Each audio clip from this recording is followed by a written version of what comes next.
Extermínio programado da população negra. Que se aquiedaram do marginalzinho preso. A periferia precisa de voz. Palavra Cruzada. Olá, você está ouvindo a Rádio Juventude e este é o programa Palavra Cruzada. O assunto de hoje é mulher negra comunicadora. E para falar sobre o tema, a gente recebeu aqui a jornalista e poeta Elisandra Souza. No segundo bloco, conversamos com a jornalista Cristiane Gomes, que é integrante do conselho editorial da revista O Menelik, segundo ato, e também é coordenadora do corpo de dança do Grupo Afro Ilu Obadmin. No terceiro e último bloco, a gente conhece o trabalho das meninas do Nós, Mulheres da Periferia, com as jornalistas Bianca Pedrina e Aline Kátia Mello. Aqui fala Neumísia Silvestre e você está ouvindo a Rádio Juventude. Palavra Cruzada. Olá, você está ouvindo a Rádio Juventude. Aqui é a Camila André, eu estou com a Elisandra Souza, que é jornalista e poeta. Bem-vinda. Você quer falar um pouquinho da sua carreira? Bom dia. Primeiramente, gostaria de agradecer o convite, né? É a segunda vez que eu venho aqui na Rádio Juventude. Comecei fazendo comunicação através do fanzine, né? Eu fazia um fanzine chamado Mijiba. Isso em 2001, né? Até 2005, né? Os primeiros sinais da comunicação, assim, na minha vida. Participei de uma ONG chamada Papel Jornal. E aí a gente produzia um jornal chamado Becos e Vielas, a Voz da Periferia. E aí foi um jornal que durou até 2005, 2006, que era no Jardim Ângela, né? Eu sou da região do Grajaú, mas ia, né, até a região do Jardim Ângela. E aí a gente fazia matérias, né, pautas relacionadas à periferia. E aí a minha formação como jornalista vem em 2006, né, quando eu ingressei no Mackenzie. Eu fui aluna bolsista através do ProUni, Sistema de Cotas Raciais, né? Você acha que a mulher tem bastante espaço na comunicação atualmente? Então, hoje a gente está vivendo um momento tecnológico que a comunicação, ela não depende mais das grandes corporações, né? A gente com a internet, com as possibilidades de editais, a gente está fazendo a nossa própria comunicação, né? Um exemplo é a própria revista O Menelik, né? Que atualmente tem um apoio, mas foi feito nós por nós, tem o site, o blog, na verdade, das blogueiras negras, tem as redes sociais, né, que facilita essa comunicação. Então, hoje, a gente tem essa autonomia, que a gente consegue alcançar pelo menos o público que tem interesse nessas pautas, né? Mas a gente vive no sistema de comunicação o monopólio ainda das grandes corporações, né? Principalmente TV aberta e rádio, né? A partir de que momento, levando em conta toda a história, a mulher começa a ser levada a sério no que ela escreve? Essa coisa de ser levada a sério, eu acho que ainda... Muita gente que pensa que a mulher ainda escreve tanto no jornalismo quanto na poesia, né? Que é as duas áreas que eu atuo, que mulher ainda é só mimimi, né? As pautas são pautas, entre aspas, né, domésticas, né? Pautas só para a mulher, do universo feminino. E aí tem uma visão pejorativa da capacidade da mulher. Então a mulher é tão comunicadora, tão escritora quanto os homens, né? Acho que a gente agregaria muito se a gente pensasse que o potencial das mulheres é o mesmo que o dos homens, levando em conta ainda o nosso cuidado, né? Porque quando a gente vai escrever, a gente tem o cuidado com o outro, que às vezes falta dentro dessas organizações, né? Seja ela na comunicação, seja ela na literatura, né? Você acha importante a mulher se empoderar da escrita para transmitir as suas questões? Demonstrar o seu ponto de vista? É necessário e é urgente, né? Porque a partir do momento que a gente tem apenas uma única voz, um único ponto de vista, né? Pensando também que as mulheres negras comunicadoras, elas também são um universo complexo. Por isso eu achei interessante, né, vocês convidarem várias comunicadoras, né, várias jornalistas, porque cada uma tem o seu ponto de vista a partir do lugar que a pessoa está, né? Eu atualmente trabalho na ação educativa fazendo a Agenda Cultural da Periferia. É um veículo de comunicação que presta serviços, né, de divulgação de eventos. Não é uma publicação que se denomina uma publicação negra, Mas a gente está trabalhando com cultura de periferia, né? Cultura de periferia, a gente tem que levar em consideração a sua população, que é a maioria negra, né? E aí, essas pautas a gente evidencia diferente dos meios de comunicações convencionais, né? De que forma a comunicação feita a partir do ponto de vista das mulheres negras pode auxiliar na redução do racismo, machismo e até da violência? Eu acredito que é fundamental. Uma, pelo pertencimento, por estar mais próxima dessas questões, por passar, né, por essas questões, ainda que dependendo do lugar que essa comunicadora esteja, ela tem algumas restrições, né, para falar sobre o tema, mas você pode, por exemplo, né, como jornalista, você pode influenciar nos convidados. Ao invés de convidar um homem branco, você convida uma mulher negra. Então, essas sensibilidades, né, você também não precisa também chamar, tipo, só mulheres negras, né, mas você pode, por exemplo, você tem 3 convidados, você convida uma mulher negra. Então, esse cuidado com a escolha das fontes, com a escolha dos pesquisadores. Então, isso influencia na resposta, influencia no impacto. O que nos falta é essa representação simbólica, né, de que as mulheres negras podem e devem estar em qualquer lugar que elas desejem, né? E de que forma a mulher busca espaço dentro da comunicação? Então, né, como eu falei inicialmente, a gente tem hoje como grande aliado as redes sociais, a internet, e isso facilita com que a comunicadora negra ela não esteja só atrelada a grandes corporações. Isso não quer dizer que não é importante que essas mulheres negras estejam nessas corporações. Uma coisa não substitui a outra, né? Mas é importante que a gente também tenha essa autonomia de espaços alternativos, né? Eu comentei que eu comecei fazendo fanzine justamente por isso, né? Para ter uma voz em um lugar que é um espaço restrito, é um espaço elitista, é um espaço que não, pensando que eu trabalho com uma agenda cultural da periferia, que os eventos de periferias não são divulgados nos jornais, né, por exemplo. Então, manifestações negras, muito menos, né? Então, esses espaços alternativos são importantes para fortalecer e para que a população também perceba a ausência de mulheres negras, de homens negros, representatividades da população negra, né? Aí as mulheres negras estão em menor números, né? Este final de semana eu estive em Brasília, num festival chamado Latinidades, e aí teve uma entrevista com a Angela Davis, que foi membro fundadora do Black Panthers, né, que foi um importante movimento negro por luta por direitos civis nos Estados Unidos. Sempre que ela vem ao Brasil, ela assiste a TV, né? E aí ela reparou assim, que a população, que as pessoas que aparecem na TV não condiz com a realidade. Então ela perguntou, cadê as representações negras na TV, né? Cadê as representações negras na política? É um olhar de quem está vindo de fora conhecer o país, mas a gente tem que fazer com que as pessoas também tenham esse desconforto. Cadê nossas representatividades, né, nos espaços de comunicação? Qual é a importância de existir um dia como o dia 25 de julho, que comemora o Dia da Mulher Negra, Latino-Americana e Caribenha? Então, é uma data que é muito simbólica, né? Ela é muito importante, é uma data para ser utilizada como frente de luta. E esse ano, a nossa presidência oficializou a data, né? Isso 22 anos depois, né, da data. Então é um ano também, é marco para essa data, porque boa parte, essa data era muito difundida dentro da militância, principalmente dentro da militância das mulheres negras, né? O nosso coletivo, o coletivo Mijiba, ele comemora essa data desde 2004, né? Inclusive a gente tem um evento, né, que a gente comemora, que chama Mijiba em Ação, que a gente comemora a data, mas não é só uma comemoração, é também colocar uma provocação, né? Por que tem que ter uma data como o 25 de julho, né? Para a gente refletir quais são as condições das mulheres negras dentro da sociedade, por que as mulheres negras estão na base da pirâmide social, por que as mulheres negras recebem menos, por que elas não têm representatividade em vários espaços, principalmente os espaços públicos. Então, é uma data que a gente comemora, mas também questiona, né? Porque essa data ela surgiu para pensar políticas públicas para as mulheres em todos os âmbitos da sociedade, seja na educação, na saúde, na cultura. Então é uma data para reflexão e para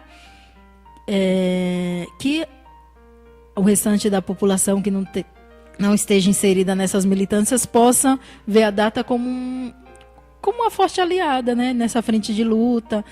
E esse ano é bem simbólico mesmo, assim, é um ano bem simbólico, que a data foi mais divulgada, né, até pela oficialização, mas também tiveram vários eventos feitos por mulheres, jovens negras, né? Então, semana passada teve vários eventos, né? Eventos culturais, eventos de discussões políticas, reflexões. Então, que a cada ano ele tenha essa fortaleza e não seja uma data que as mulheres brancas e as mulheres não negras, né, não se sintam diminuídas ou acuadas, né? A gente está para lutar, a gente está para somar, a gente só quer igualdade nos direitos, né? Vamos falar um pouquinho sobre o Plano Juventude Viva? Vamos sim. O que você pensa a respeito do Plano Juventude Viva? Então, o plano Juventude Viva, ele vem para visibilizar a violência que a nossa juventude negra vem sofrendo, né? É importante também lembrar que está sendo organizada uma marcha internacional contra o genocídio da população negra, que vai ser dia 22 de agosto. E, assim, quando vem um plano, assim, é super importante que tenha planos como esse, mas tem a questão da invisibilidade, né? Quando você pega na comunicação, não está se falando sobre esse genocídio que está no país inteiro, né? Aí esse plano vem a calhar para o empoderamento dos jovens, né? Pensando em todos os âmbitos. E assim, infelizmente a gente vive uma vulnerabilidade social em que o jovem negro está morrendo. Então a gente tem que se preocupar, porque se preocupar com o jovem negro é se preocupar com o futuro do país, sendo que a gente... Aí entra todas essas questões da gente ser maioria, pensando que a gente precisa de políticas culturais, políticas em relação à saúde, né, para que programas como esse, eles deixem de existir, né? Esse programa ele vai existir, Juventude Viva. É triste, né, saber que a gente tem um programa Juventude Viva. Não, a juventude teria que viver sem ter que ter um programa governamental específico, né? Então, visibilizar essa questão, né? Como a maioria dos jovens tem sido assassinados, né? E geralmente isso também tem uma coisa do racismo institucional, então isso não é divulgado, esse genocídio não está sendo divulgado pela grande mídia. Então um programa como esse vem para fortalecer as ações, principalmente com associações, né, organizações que trabalham com juventude, porque o negócio tá complicado, né? Você acha que deveriam existir mais políticas públicas que auxiliassem a diminuição desse genocídio?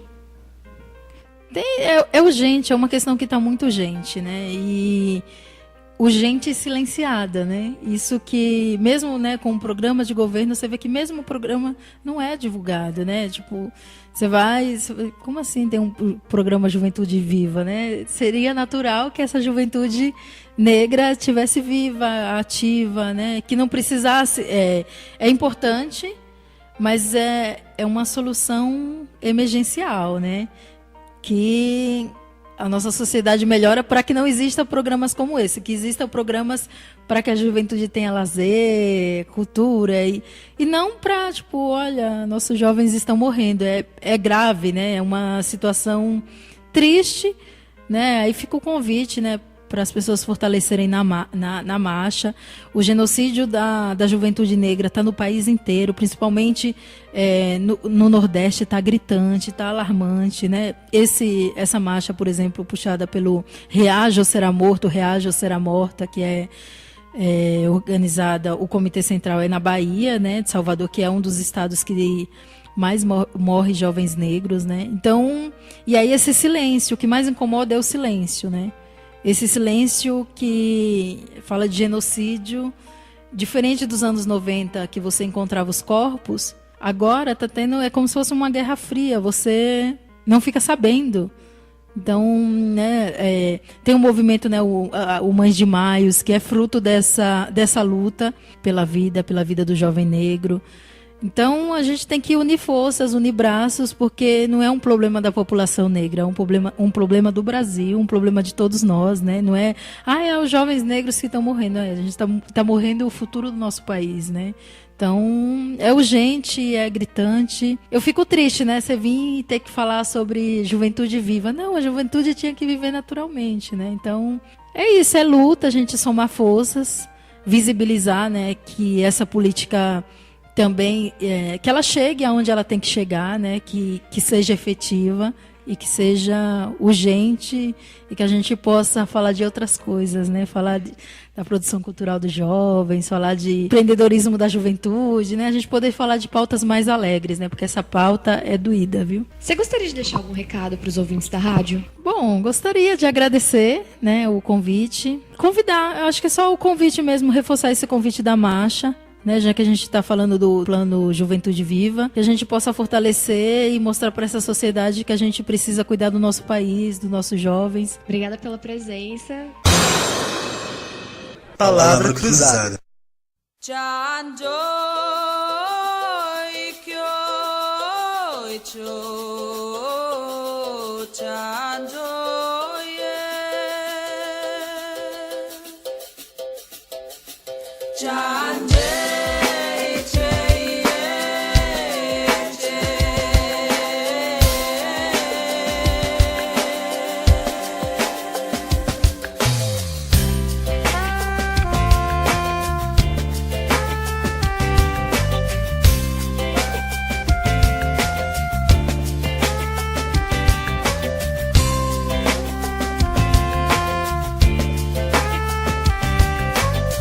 Há mulheres que se pintam de caulim na costa do Marfim, para o Deus louvar.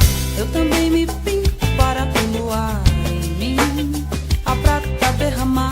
Há mulheres que se pintam de caulim na costa do Marfim, para o Deus louvar. Eu também me pinto para poluar em mim a prata derramar. Oh, musa da inspiração, oh, musa da inspiração, oh, musa da inspiração, musa da inspiração. Caia sobre mim este céu sem fim. Caia, caia sobre mim este céu.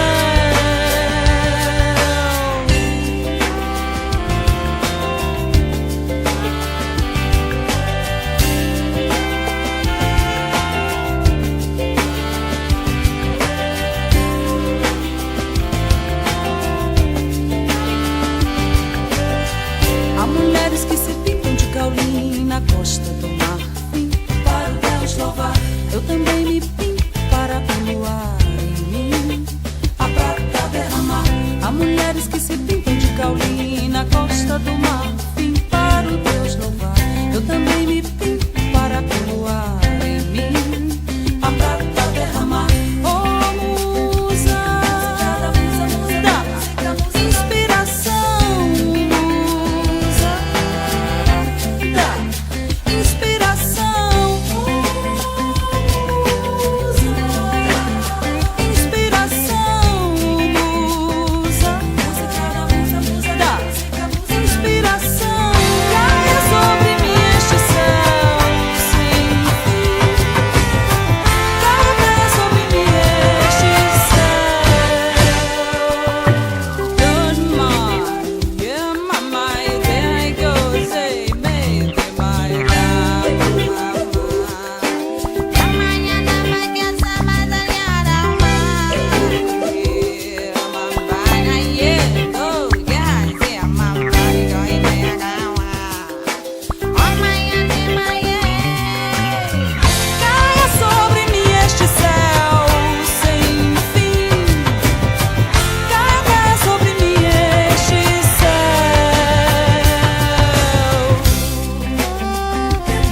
costa do Marfim, para o Deus louvar.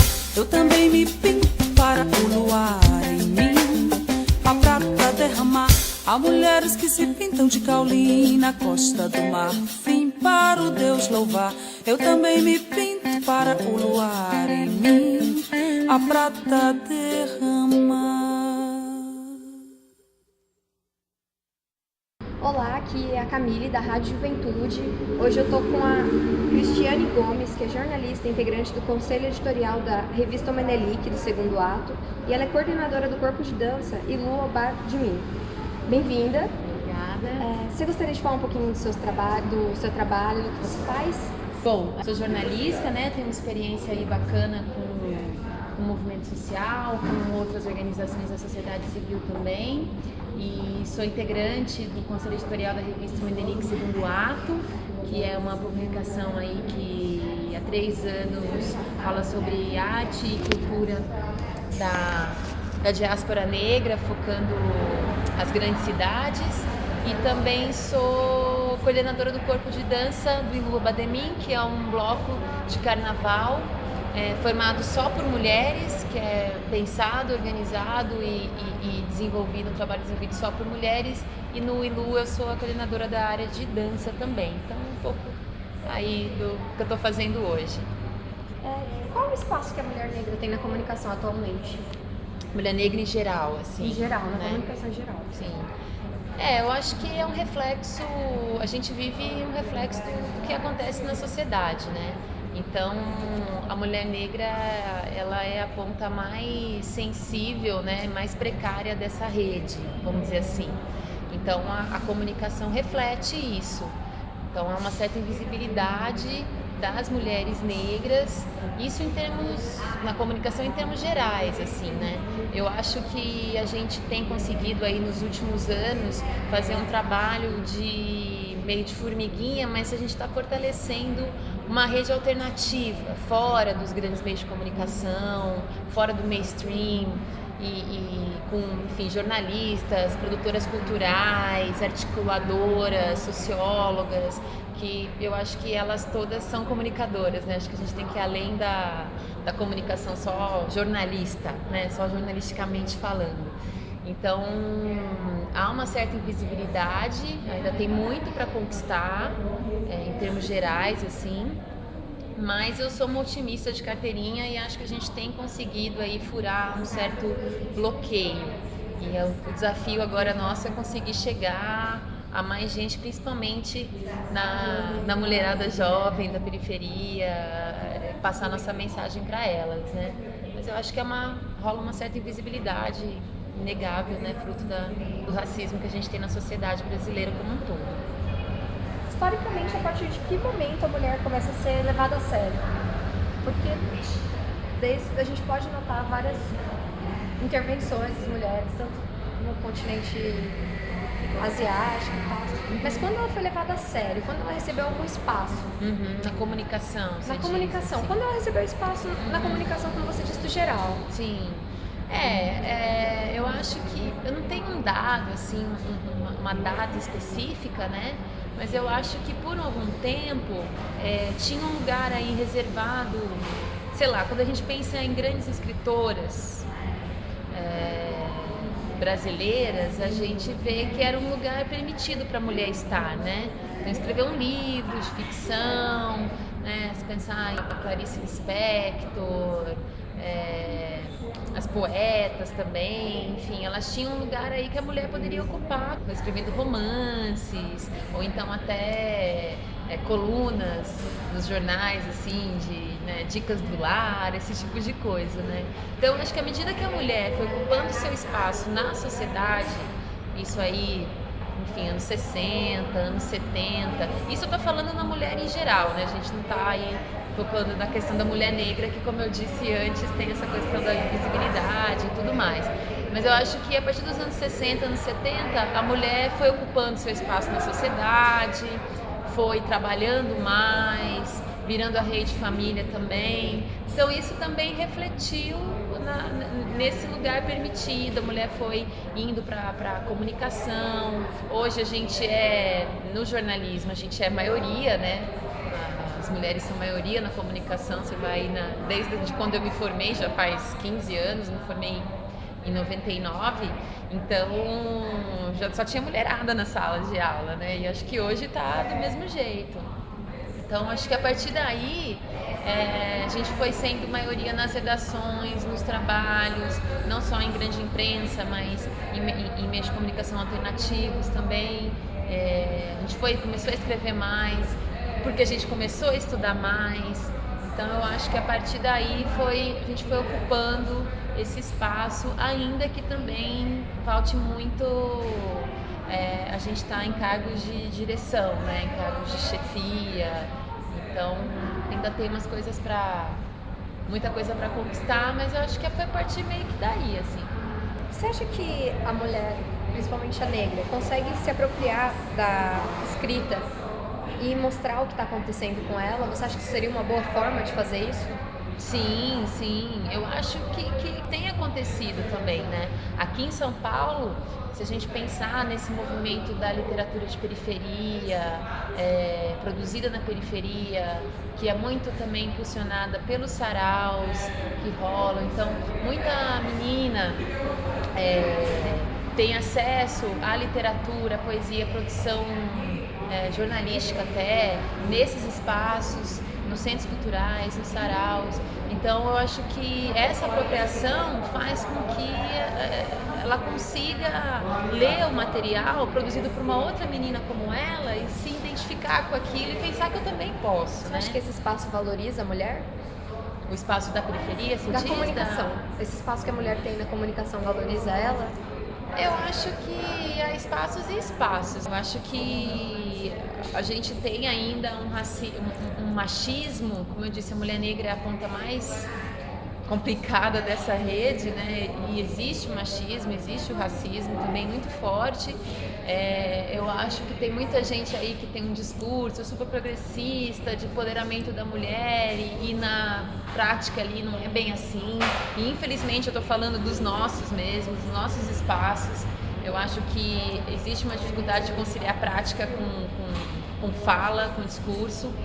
Mas eu acho que isso empodera, eu acho que a identificação e você olhar para o lado e ver que tem muita gente que nem você, que pensa como você, que sofre o que você sofre, que vê o que você vê, que sente o que você sente, isso é empoderamento, assim, das meninas, das mulheres ver que não tá sozinha, né? Então esse espaço da produção literária das mulheres negras feitas principalmente nas bordas da cidade, que não ficam só nas bordas, que vão para o centro e vão até para fora do país. Então, eu acho que isso é empoderamento, é identificação e se ver representada também.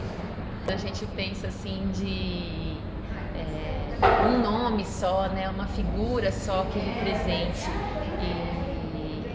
E aí a gente não tem, eu acho aqui no Brasil, estou falando agora em termos gerais, assim, em termos mais amplos. Sei lá, você fala nos Estados, se a gente pensasse nos Estados Unidos, eu falaria na Oprah, por exemplo, que é uma mulher negra que ralou pra caramba e hoje é uma, nossa, super chefona aí do show business, né? Mas não é o caso, eu fiz uma comparação com ela mais para pensar nessa amplitude, né? Mas hoje aqui no Brasil, eu não diria assim uma pessoa só. Eu acho que eu falaria num grupo de mulheres, um grupo de pessoas que estão integrando o movimento, que estão fazendo as informações circular, que estão formando as pessoas, as mulheres, né? Então eu prefiro, ao invés de falar um nome, falar de algumas mulheres que eu admiro pelo trabalho, que não são necessariamente jornalistas, mas que estão aí fazendo um movimento que eu acho que está semeando aí uma coisa que a médio e longo prazo a gente vai ver as nossas filhas, netas até assim, colhendo esses frutos, né? Então acho que a Cidinha da Silva é uma pessoa muito bacana, que tem uma produção literária muito legal, que também é uma pessoa ativa na internet, nos textos que ela escreve, no blog que ela tem. Então eu falaria na Cidinha. Falaria também das meninas que organizam o Festival Atividades, que acabou de acontecer agora em Brasília, que, enfim, a cada ano que passa elas estão conseguindo mobilizar mais nomes bacanas assim para virem para compartilhar. A Angela Davis esteve no encontro, e outros grandes nomes assim do feminismo negro internacional. Elas têm feito um trabalho muito bacana. A Cristiane Sobral também, de Brasília, que é uma escritora que eu admiro muito, que fala muito da condição da mulher negra. Ana Maria Gonçalves também, que eu gosto muito dos livros dela. Então eu acho que, enfim, essas mulheres são algumas que estão fazendo esse movimento acontecer. Porque quando a gente fala em comunicação, uma mulher negra comunicadora é uma mulher negra que faz a mensagem chegar, independente se é por um evento, se é um livro, um texto que ela escreveu na internet. Então eu acho que essas mulheres são algumas que estão fazendo a diferença aí. De que forma você acha que a comunicação feita para mulheres ajuda tanto na questão do preconceito, do racismo, do machismo? Como é que essa comunicação feita por mulheres pode auxiliar? Eu acho que assim, a pessoa que sofre, que vivencia uma coisa, ela é a melhor pessoa para falar daquilo, né? Então, se eu vou escrever um texto que fale sobre racismo, sobre machismo, eu sei daquilo que eu estou falando, né? Então, se você pega, a gente até tem uma brincadeira, né, de falar no caso da mulher negra, tem muitas meninas que ainda não se veem como negras, né, que não se enxergam como meninas negras, como mulheres negras. Aí a gente até faz uma brincadeira assim de, eu fui nascer quando eu tinha 19 anos, ou quando eu tinha 20 anos. E o conhecimento, eu acho que é muito importante para esse nascimento, né? Então, você ter acesso, fazer com que a informação circule, que o conhecimento ande, ele vai reverberar nas mulheres, nas meninas. E eu tô pensando justamente isso, né? Nessas meninas que moram na periferia, que não tem tanto acesso como quem tá mais próximo do centro tem, acesso à informação. Se bem que hoje a gente tem internet, mas a internet não quer dizer necessariamente que a informação tá lá, mas você tem que ter um caminho para chegar. E além do Facebook só, né? Então eu acho que uma produção feita por mulheres negras vai fazer com que as outras mulheres negras cheguem mais fácil nessa informação. Eu acho que a gente tem que pensar as coisas todas integradas e todas bem amplas, assim, pra gente conseguir ter mais ferramenta possível, assim. Essa comunicação produzida por mulheres, ela comunica muito diretamente porque toca. Quando eu leio um texto da Cristiane Sobral, da Elisandra, ou vou em algum evento organizado pelas meninas do Latinidades, como eu falei aqui, aquilo me pega, porque aquilo é verdadeiro. E aquilo me pega porque é verdadeiro, vai reverberar em mim, vai fazer eu pensar, vai fazer eu questionar. E isso é muito importante quando a gente está falando de pessoas, para pessoas que estão ainda num processo de formação, que ainda não descobriram muitas coisas, que ainda estão aí procurando seu lugar no mundo, né? Como você disse, falta espaço de mulher no comando. Uhum. Como você acha que as mulheres buscam um lugar mais democrático? Que ela tenha o seu lugar, ter o seu direito, tendo em vista que elas têm salário mais baixo que os dos homens, às vezes tendo mais estudo que eles. Como que a mulher busca achar o seu lugar? Eu acho que tem que ser no peito, né? Tem que ser na raça, assim, porque ninguém vai... Tudo que a gente conquistou até hoje foi forçando ali, né? Então eu acho que isso só vai mudar à medida que as mulheres forem também forçando isso e também ampliando um pouco. Eu acho que a sociedade como um todo tem que valorizar isso, se atentar para isso. E não sei muito como que a gente mostra isso se não for a gente mesmo fazendo, né? Você vê, a mulherada hoje tem uma carga também complicada, porque assim, você tem que trabalhar bastante, ser muito competente no que você faz, você tem que ser bonita, magra, com a pele brilhando. As mulheres que são casadas, têm filhos, também você tem que ter uma ótima mãe para os seus filhos, uma ótima filha para os seus pais e uma ótima esposa para o seu marido, e trabalhar 12 horas por dia e chegar em casa e arrumar a casa e pensar no que vai comer. E é tanta coisa assim que você fala, gente, né, vamos... E eu acho que a gente também tem essa cobrança. Eu acho que a mulher também, a gente introjeta isso, a gente tem que, pegar o mundo e colocar nas costas e vamos que vamos, sabe aquela coisa, você tá com uma criança aqui, um saco nas costas, uma lata na cabeça e vai embora, né? E acho que eu acho que a gente também, de alguma forma que eu não sei qual, né, que a gente tá aqui pensando junto, a gente também se exonerar um pouco de toda essa carga, sabe? E saber que a gente é ser humano como qualquer outro, né? Porque a gente fica nessa obrigação de ter que provar o tempo todo. E isso às vezes dá uma cansada também, né? Então, por outro lado, se você desmorecer muito, o espaço que você tem pode, além de não conquistar mais espaço, você pode perder. Então é uma sinuca de bico, assim, né? Você acha que a comunicação, incluindo as redes sociais, as mulheres que participam da história, até as comunicadoras e os comunicadores, como você acha que auxilia na redução da mortalidade? Casos de violência, racismo estão sendo mais divulgados por conta disso. Como você acha que essa comunicação auxilia a diminuição das mortes? Eu acho que isso é uma coisa a médio e longo prazo também, sabe? Porque a gente tem uma questão prática e objetiva, pensando o Brasil como um todo, que é uma política de segurança que primeiro se atira e depois se pergunta. Se for preto, então se atira 2 vezes para garantir, né? Tem uma coisa que é isso no Brasil. A gente tem estados aí que, sei lá, Alagoas, é absurdo o índice de mortalidade de jovens negros, é absurdo mesmo, tanto que eu acho que é lá, né, se não me engano, que o Juventude Viva está mais focado aí com essas ações.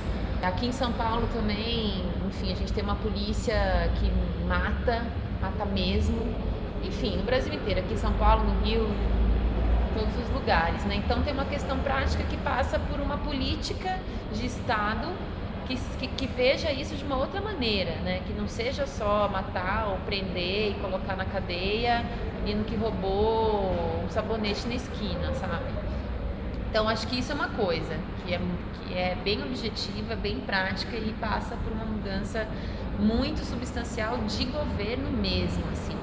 Agora, por outro lado, o fato dessas informações circularem mais pelas redes sociais, pela internet, casos também de mortes de jovens, eu acho que essa informação estando circulando e compartilhada mais nas redes sociais faz com que as pessoas se liguem também no que está acontecendo, né? Então, que a pessoa saiba que a polícia tem aí uma ordem de matar mesmo o jovem negro, que aí é uma coisa que atinge muitos meninos, né, os homens negros, e então sacar isso, saber que está rolando, faz com que também a partir dessa informação se produza um conhecimento.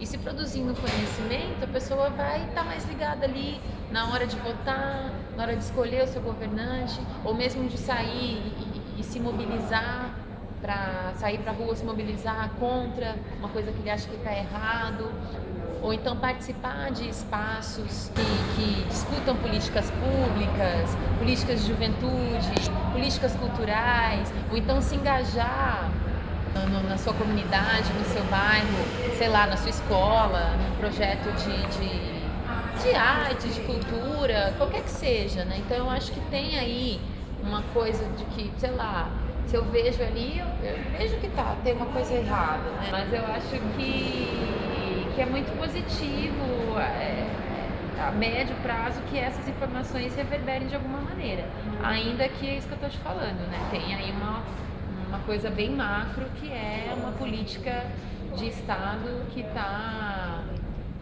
calcada na violência mesmo, principalmente contra o jovem negro da periferia, né? O que você pensa do Plano Juventude Viva? Eu sei pouco sobre ele, né? O que eu sei, meu conhecimento é um pouco superficial, eu acho, assim. Mas é um sinal de que o governo federal está atento para essa questão. né, do genocídio da juventude, da importância de dar uma atenção para esse jovem, né, e dar, mais do que atenção, condições para que ele possa estudar, para que ele possa se divertir, para que ele tenha saúde e não precise necessariamente cair no crime, enfim, ter a perspectiva, né? Porque, sem perspectiva você vai para quem te dá alguma, né? Então eu acho um programa bacana, inicialmente, assim, mas eu acho que precisa ter uma ação mais intensa para realmente fazer a diferença. Nosso tempo está acabando. Eu gostaria de deixar algum recado para os ouvintes da rádio? Quero dizer que eu gostei, achei muito bacana essa iniciativa da rádio. Acho que a informação ela só vale se ela circular, se a palavra dá. Então, quero dizer para os ouvintes para continuarem ouvindo a rádio e buscar mais conhecimento, correr mais atrás, sair só do que vê no Facebook e poder aí acessar outras coisas também. E obrigada aí pela oportunidade.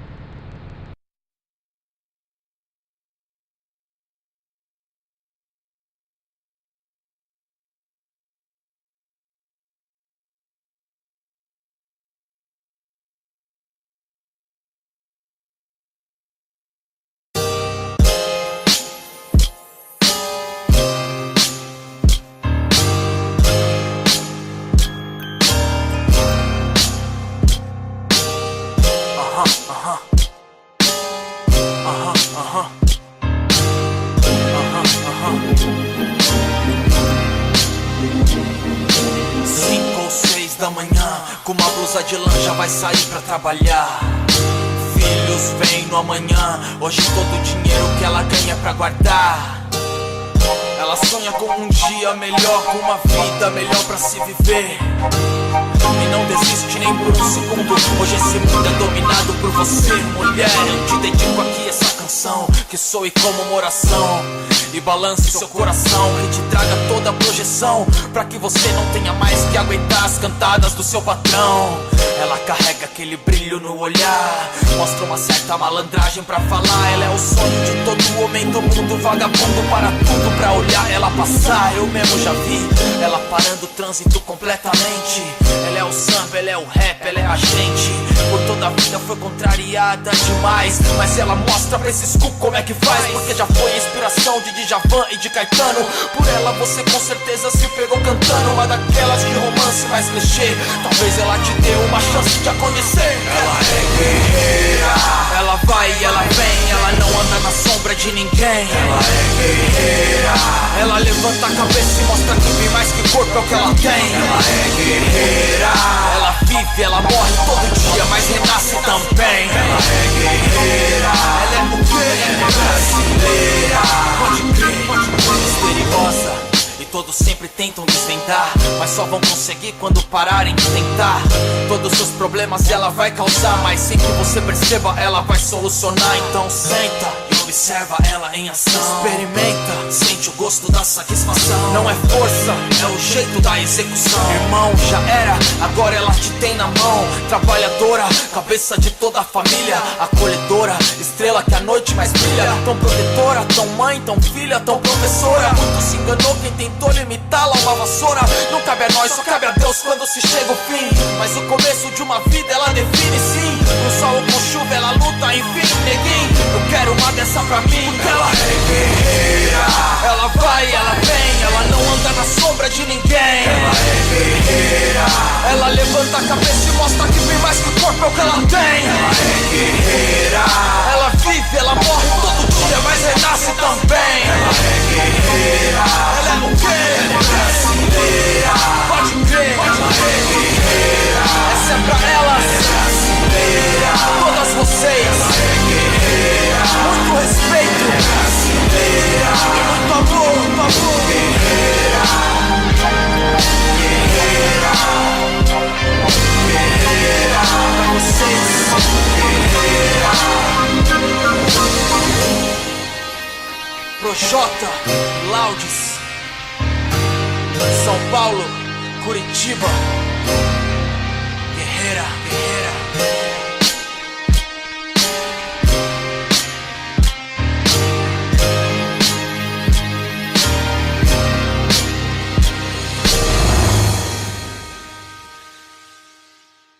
Olá, você está ouvindo Palavra Cruzada. Aqui é a Camila André. Hoje eu estou com a Bianca Pedrina e a Aline Kátia Mello, que são jornalistas.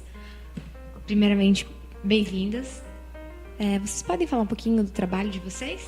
Olá, bom dia. É a Bianca falando e a gente faz parte do coletivo Nós Mulheres da Periferia. O coletivo ele é voltado para as questões de gênero das mulheres, ou seja, que vivem nas bordas da cidade. Esse coletivo ele foi pensado a partir de um artigo que a gente publicou na Folha de São Paulo, 4 das meninas que compõem o coletivo.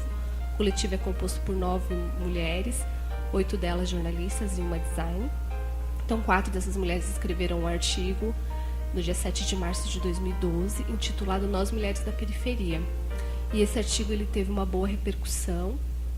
As mulheres gostaram muito da forma como a gente abordou o que é ser uma mulher da periferia, sem estereótipos, mostrando que somos mulheres, como qualquer outra mulher, gostamos de cultura, política, enfim. E a partir daí a gente começou a discutir e amadurecer a ideia de formar um coletivo mesmo para falar para essas mulheres que vivem nas bordas da cidade. Aí nesse ano a gente lançou o site do coletivo, que é www.nosmulheresdaperiferia.com.br, e também lançamos o Facebook, né, da Nós Mulheres da Periferia, que tem tido uma importante repercussão. Assim, a gente vê que tinha uma lacuna que precisava ser preenchida e a gente está procurando ocupar esse espaço falando dessas mulheres que a gente acha que merece ser retratada e, enfim, das nossas histórias. Qual é o espaço da mulher comunicadora atualmente?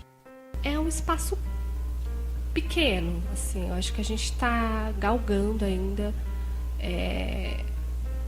mais representatividade na imprensa, né? Esse ano, no dia perto das comemorações do 8 de março, a gente participou de uma oficina sobre a representatividade da mulher no jornalismo e foi falado assim, nossa, há quantos anos existe o Dia Internacional da Mulher e esse ano, pela primeira vez, o Jornal Nacional foi apresentado só por mulheres, né? Quantos anos a gente teve que esperar por um pequeno espaço como esse numa mídia de circulação nacional? Quando a gente foi embasar, né, a fundação do nosso coletivo, por que era importante a gente montar um coletivo de comunicadoras, a gente fez algumas pesquisas e tem um relatório chamado Who Makes the News, que ele é internacional, né? Ele é feito por um instituto chamado Global Media Monitoring Project e ele foi criado em 95 e ele trata da representação da mulher na imprensa. Ele é divulgado a cada 5 anos, em 2010 foi a última divulgação dele. Ele analisou 108 países, incluindo o Brasil. Desde mídias online, a TV, a rádio. E é chocante, assim, a gente vê como a mulher ocupa pouco esse espaço.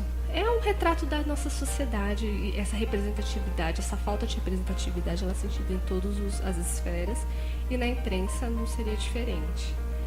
Nesse último relatório, apenas 23% das histórias noticiadas incluíam mulheres.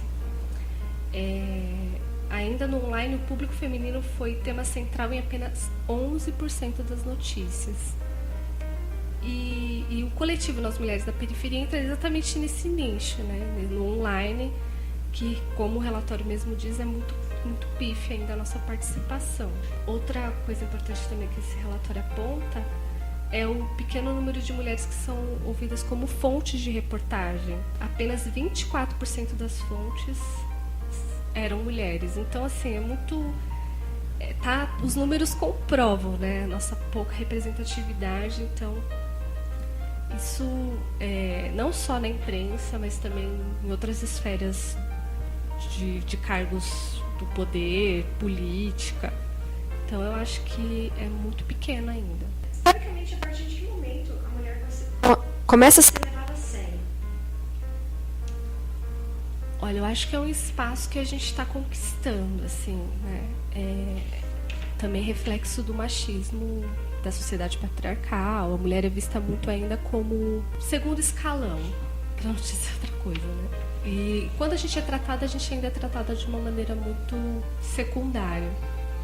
Então, acho que a gente está conquistando esse espaço. Eu não sei te dizer um período em que a gente teve uma ascensão, porque tanto é que eu desconheço pelo fato de a gente ter tão pouca representatividade ainda, como eu acabei de falar nos números.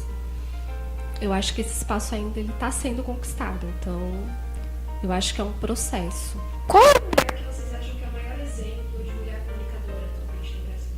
Olha, eu gosto muito da Eliane Brum, pelo fato de ela conseguir trazer nas histórias dela humanidade, né?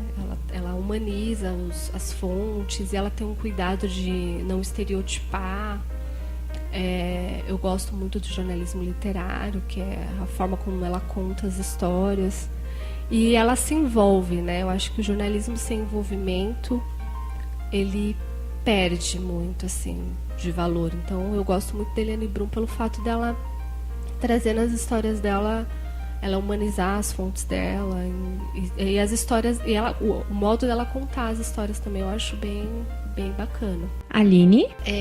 Eu não consigo pensar assim numa mulher específica. Eu penso em todas as mulheres que estão lutando por igualdade, né, com os homens. A mulher, ela tem essa falta de representatividade no jornalismo como comunicadora, mas também como fonte. Existe essa invisibilidade seletiva. Quando se chama uma mulher, raramente ela é contratada como uma especialista. As pessoas querem saber das emoções, o que você está sentindo com a sua casa aqui desabada, né? Tipo, tem uma falta de cuidado, tem um tratamento assim muito só do lado emotivo. E existem mulheres economistas, especialistas de vários temas, só aguardando um momento para que elas também possam participar.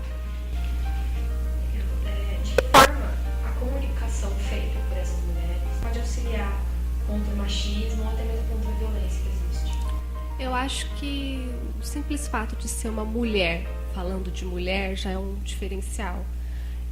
Homens falando de mulheres, eu acho que a questão do gênero é primordial nessa questão, né?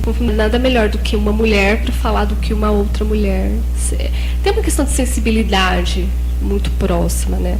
Não estou dizendo que não tenha mulheres machistas. Existem mulheres machistas, mas eu acho que a gente tem um apoderamento, né? Quando a gente são mulheres falando para mulheres e de mulheres. Então, acho que esse diferencial já é primordial para a gente, vamos dizer assim, cortar pela metade os estereótipos que, às vezes, a gente sem querer acaba reproduzindo nas nossas matérias, enfim. Até para a mulher ouvinte também, ela se sente representada, uma jovem, uma estudante, uma pessoa pode ouvir aquilo e pensar assim, nossa, existem mulheres na mídia, no jornalismo, eu também quero participar. Ela se sente motivada a procurar o espaço dela, porque ela vê que esse espaço existe e que é possível dar a nossa voz por nós mesmas. Existem hoje até comercial político, até quando vamos deixar os homens falarem por nós, né? Não só na mídia, mas também na política e em outros campos.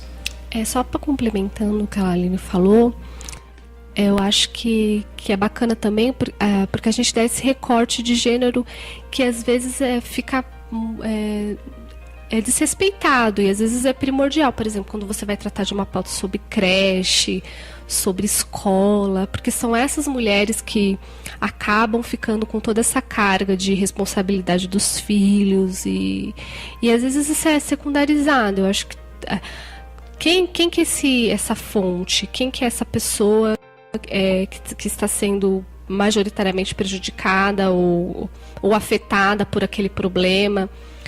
Quando a gente trata dessa questão, não, é uma mulher que vive na periferia, que tem tripla jornada. Eu acho que essa questão de você categorizar também como gênero, você traz mais para perto esse reconhecimento e também você empodera essa mulher que está ouvindo do outro lado, porque às vezes ela não para pensar, nossa, eu sou mulher e estou passando por tudo isso, será que isso essa tripla jornada de você trabalhar, você estudar, você cuidar da sua casa. Será que isso é certo? Será que de repente eu não estou sendo explorada? Você cria esse senso crítico, né, quando você trata não só da questão social, mas da questão de gênero também. E esse fator ele vem à tona quando é uma mulher que está falando, quando é uma comunicadora. Eu acho que isso é bacana de retratar também. E de que forma você acha que vocês acham que a mulher busca espaço? Olha, eu acho que pela educação, né? Grande parte das mulheres, acho que ingressam na universidade hoje, mais da metade do percentual são mulheres.